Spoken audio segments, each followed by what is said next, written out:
Hey everybody, good afternoon. Good afternoon. It is 12 o'clock Monday, April the 20th. Let's see. Yeah, April the 20th, 420 day. To all you uh,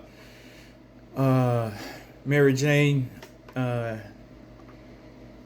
lovers of Mary Jane, and you hip cats and you cool gals, you tune in and drop out. Tune into this.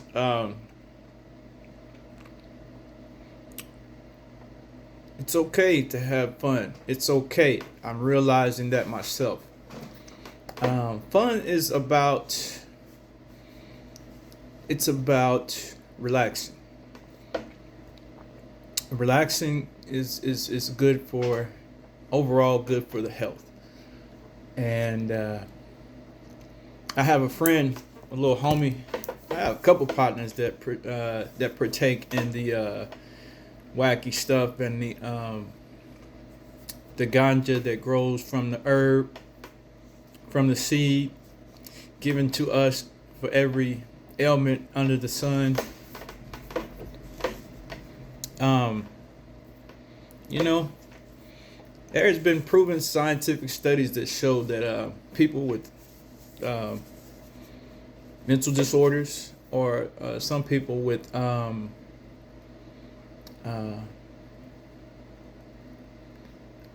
other psychological maladjustments, maladies. There's scientific studies that have been shown now, and scientists have created strains of medicinal marijuana or cannabis for those exclusive reasons because, of course, they make money off of it. So it's not free. And nothing is free. But even if the medical community has given it a thorough trial and test and research for to help alleviate with physical as well as mental, psychological issues. I can't. Who am I to stand in the way of people that have the they have the approval of the scientific community? Um, I got a couple partners that indulge in the cannabis. I said that before, but um, I think some of my partners they have a they have a I want to say unhealthy. I want to kind of maybe say it might be uh, destructive. The use of the cannabis at sometimes is destructive, and it causes a lack of progress to be made because they're not really in a mental state where they can process the intricate details of um, dedication and discipline, um, and it falls into the I'll just put it. Procrastinating is a big thing that comes with smoking weed and indulging in hallucinogenics. That's the main thing is procrastination. Um, if a person has to have a joint in the morning when they wake up, one midday, um, pretty much around mealtime, that if that person is not um, prescribed the cannabis for medical reasons like pain and like terminal illness, then that becomes totally a distraction to that person. And I'm not judging them. I'm not judging them because I used to smoke weed. I love smoking weed. It used to make me feel like I was invincible to like bad stuff. Like I could just get high and just float, you know what I mean? Like not even be really aware of what's going on, the people around me, or um, the consequences later on down the road. I just didn't think about it. I just wanted to, relieve my mind and free my mind. Relieve my mind and free my mind. And yeah, it was fun. And I can't even judge people for smoking weed because like there are a lot of things that people do that are not healthy. They overindulge in certain things, and sometimes people get like judgmental towards the most obvious type of things that people do, like smoking or drinking or um, these type of things, like controlled substances.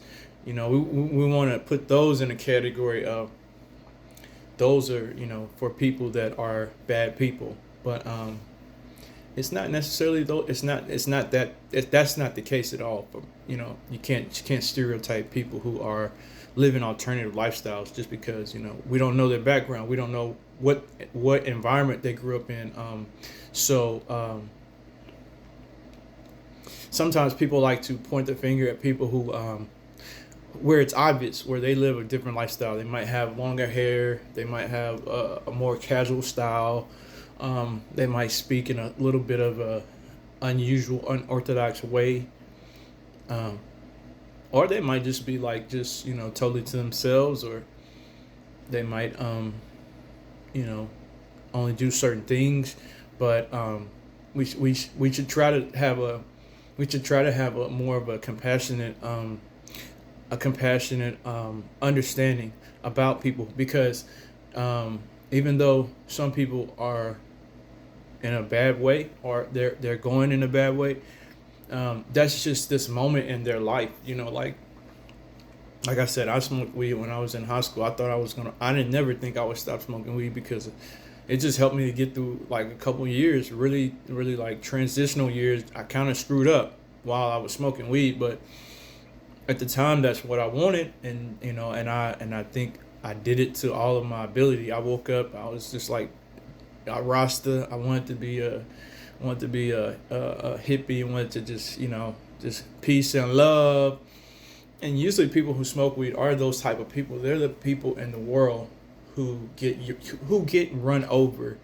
They're the bleeding hearts, and usually they are so misunderstood that they just give up on trying to affect like a very positive lifestyle in the world, and so they just kind of turn inward, and they internalize a lot of their rejection, and in turn that feeds into a cycle of wanting to escape certain things about themselves. They want to escape their rejection, or the social settings that they are in. Usually it's not very healthy for them. But yeah, like we have to be a little bit more compassionate for people who are doing things right now that could be considered a waste of time, or uh, counterproductive, or it's just like don't throw stones. You know what I'm saying? Don't throw rocks and then hide your hands. So like I realize it is important for me to make connections with people, and where I'm at in my life, I'm not tempted by any type of drugs, or like the idea of participating in smoking just because people are around me and they smoke. Like I don't feel the need to like impress people, so I don't feel the need to try to fit in. I'm kind of, what I'm saying is like um yeah, I'm around the way I want to, the way I live my life. I live my life like a very um like kind of like a free spirit. I'm kind of like a free spirit. I really am. I think I realize my life is precious, so I don't necessarily value like material possessions. And I'm starting to see the importance of making real, authentic connections just based on genuine like values and communal practices. and just being in the circle of humanity. Because even if I don't agree with a person and their lifestyle, if I stay in contact with them, I think Dr. West said this, we have to stay in contact with the elements of life that are sometimes scandalous. Like he said, he talked about the cross, like how whenever in the Bible Jesus was scandalized. He was scandalized because he was proclaiming to be the Son of God, but at the same time he was allowing himself to be scandalized and his name to be ridiculed, and people were looking at the company he kept, and they were like, "You hang out with these people that are degenerates, that are, not even they're not even considered people. They're just, you know, they're taking space." And Dr. West said, for the Son of God to be allowed to be for himself to allow people to just be around him, it that was the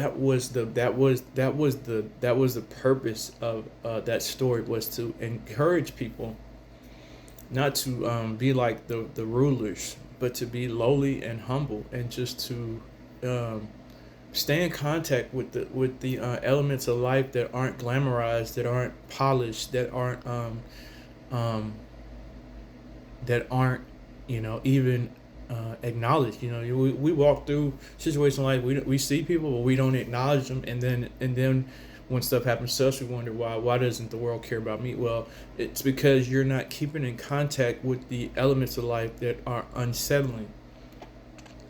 And if you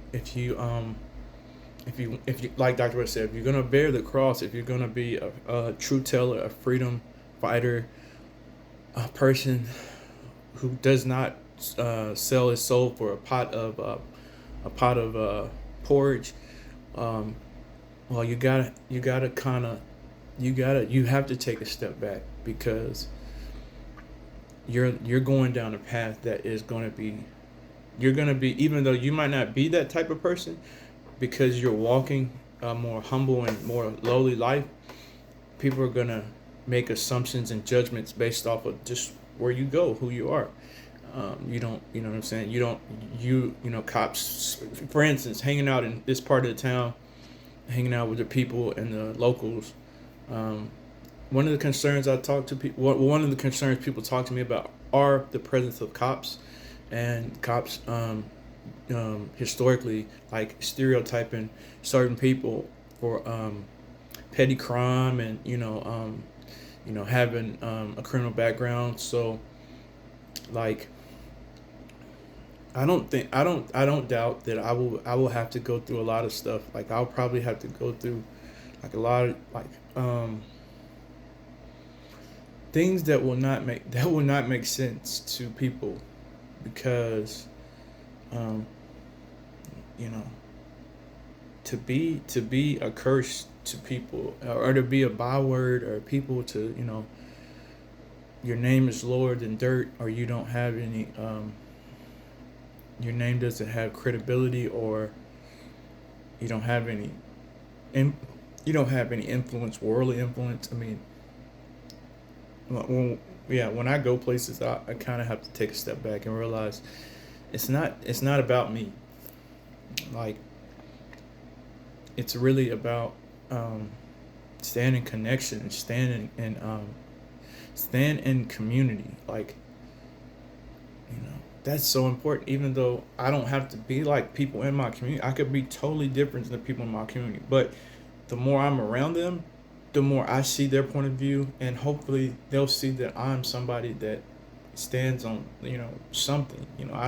I stand on something, that I'm not just an opportunist, and trying to slumming it with the lowly people to make myself feel better. Like, no, like, I don't have anything. I don't have anything that anybody else around me has. Like, I will give up all my worldly possessions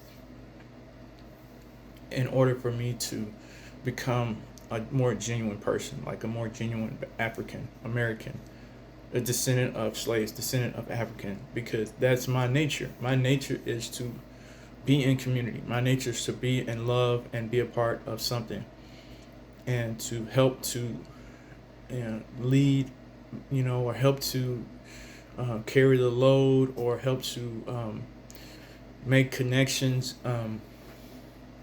and use every moment of every day to really make a change in the world. Because um, that was a dream I had as a kid. Like, was to make a difference, make a change in the world. Like, don't just grow up, and just become an adult. Like, I never in my lifetime, in my childhood, ever thought of becoming an adult. Like that. That never appealed to me. Only thing that appealed to me was to have fun, and to make a difference, man. Really make a difference. Like, I have always had that. Like, that's been one of my drives, is to like want to help, and want to see other people do so much better, or be a part of a group that we are all doing good, so that we can all have a good time. We can all share in the the abundance. It's really important to me. That's still very important to me. Like, I know I said I thought about getting back over the road, but I don't know. I'm really not sure if that's ever going to happen. I can't tell you that I am working towards going, because the last couple months for me being home, and then being around my neighborhood, and going around certain activities, it's just been just not very, very, very much a good thing for me. I don't know how to really explain it. Like, when I go out, expecting like good. I expect good things to happen, because I have been practicing, like, being something that can contribute. I don't, like, I practice when I'm home. Like, since I've been home, like the first couple of weeks I was home, I was just in the darkness. I was not. My mind was not thinking of using my pain to produce something useful or helpful, or to be of a social impact. Like, I just had to go through that period when I came home off the truck. I had to go through the anxiety. It's like the 5 stages of grief. Like, I knew I wasn't gonna go back on the truck when I came home, but it really didn't hit me till I went back to get on the truck, and I had a panic attack. And then all of a sudden, the reality is, like, man, I can go back to drinking just like that. Like, if I'm not careful, I would have gotten that truck, and I would have drove wherever the load was going. But that night, I would have stopped at a liquor store or a truck stop, picked up some alcohol, and been drunk for like 2 weeks. So, and I know I let a lot of people down when I didn't go back, the company included. But after that, it was like a lot of stuff happened, though, to kind of like give me confirmation. Like, hey, you probably did need to take some time off. Like, the situation with the Reverend Jesse Jackson passing, that was kind of traumatic. It wasn't so for me, but as a people, I think it was important for me to really sit and mourn. I mourned for him. And then after that, I think it was like a freak ice storm. Oh no, it was fire. Oh, you know what happened? It was a truck driver that was driving in Virginia. He was driving the Purdue 18-wheeler truck loaded with chicken. His truck got blown over off of a bridge, and he passed away. Like, right after the New Year. Like, it was like, I think it was like, yeah, like right after New Year, that truck driver died, and I was home and I watched it. And then I came home for my birthday, and there was a there's a wildfire in the panhandle of Texas and Oklahoma. Like, it was just so random. Like, stuff was happening. Then Reverend Jackson passed. Um, then it was an ice storm. Like, it was an ice storm in January, but then it was like a snow Armageddon happening in the Northeast. Like, everything was shut down in the Northeast for like a week. And I know that if I would have went back, I probably would have been stuck in that snow, because it came all the way down to like Kansas City, and it was all the way northeast through Illinois, Indiana, um, Ohio, Pennsylvania, uh, all on the East Coast, New York, New Jersey, Connecticut. Yeah. So, like, we usually run routes from the Panhandle going to the Northeast in the wintertime because there's not a lot of beef plants that are coming across the interstate that are closer. So we're like the closest like beef and cattle processor in the United States that could reach the Northeast in like 2 days.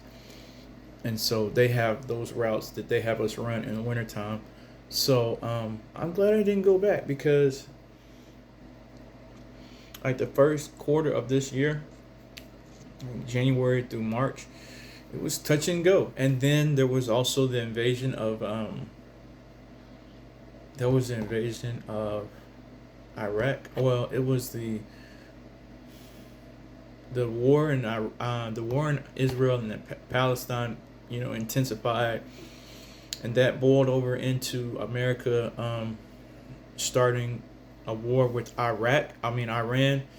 So all this stuff happened between like the second week in February to like the middle of March. Like all this stuff was happening, and I was just like, it was just like, man, yeah, bro, I don't want to have to be over the road dealing with a lot of the crazy stuff. People out on the road are already kind of like a little bit traumatic. They're really dramatic because they're not really processing all the events of the day. They're just working, going to sleep, picking up bits and pieces of stuff from random people, and it's like, yeah, I don't want a bunch of random people talking into my life or speaking over my life, and I'm just not really trying to hear a bunch of negativity because trucking can get negative. It can be a misery loves company situation, even at the truck stops. Like people who've been driving for years, if they don't regularly have people to like conversate with, they'll just strike up random conversations, and the conversation will be negative from the very beginning. It'll be disrespectful or tacky or just like hostile. It's like, bro, I don't want to deal with this right now. The money is okay, but I'm not mentally well enough to handle confrontations with strangers. Like, I don't want to be in a truck stop having a confrontation with a cashier because she's having a bad day and she's dealt with a bunch of truckers, and for some reason I'm the lucky number 700 guy that comes in, and she just unloads and explodes. So I'm like, nah, I'm really not with. I will have to pick and choose my battles. But now that I've got these in, and I did that procedure last week, I'm healing a little bit, and I want to say shout out to my homies Tori for helping me out on the day of this procedure. He came over. He stayed with Honey Bear the whole day. I left at 8 o'clock. I didn't get back home till 7 o'clock. Appreciate you, Tori. To Maxima, Alexis, my homie, my fellow truck driver that went with me to Clear Choice and drove my car and stayed with me the whole day, drove me back home, made sure I was good over the weekend, checked up on me, and I appreciate y'all, man, for real. Y'all helped me tremendously. I wouldn't even had the opportunity to get the surgery if y'all hadn't have showed up for me. And I ain't gonna lie, I was doubtful that y'all were gonna show up. I was kind of doubtful, but y'all proved me wrong, and that just goes to show me like it's okay to have doubt, but it's okay to expect things from people. Like it's okay to expect like kindness and generosity and compassion, because I'm trying to be that type of person. Like I went out of my way to make connections with Tori and Maximus before they even knew me. Like they didn't know me from Joe Blow, but I had a thought, I had an idea, and I had a good intention, and it worked out. So yeah, man, I guess that's all I'm trying to say is like stepping away from trucking was not the worst thing that ever happened to me. If worst comes to worst, I will get something around the house and just work that for a couple months. That's what my plan was anyway. I was gonna try to go and get enrolled in EMT training classes at Tarrant County Community College, but they only have a limited amount of spots for the summer program, and the fall term registration isn't until next week. So let me see. It's the 20th. Yeah. So next Monday is priority registration, and then if they have any spots after priority registration, which is like military veterans, and first responders that are just doing stuff to kind of continue their education, then will allow for regular enrollment. But yeah, worst comes to worst, I'll just get a job. Some job will work out for me. I don't have a lot of stuff that I need to really take care of. Just need to have some things going. Can't just be sitting at the house every day after I get healed up, which will be like another week. And then yeah, we'll just keep pushing, man. Keep on pushing. We're gonna keep on pushing. Hey, yo, this is a show about me, Senior Love Daddy. Word of the day.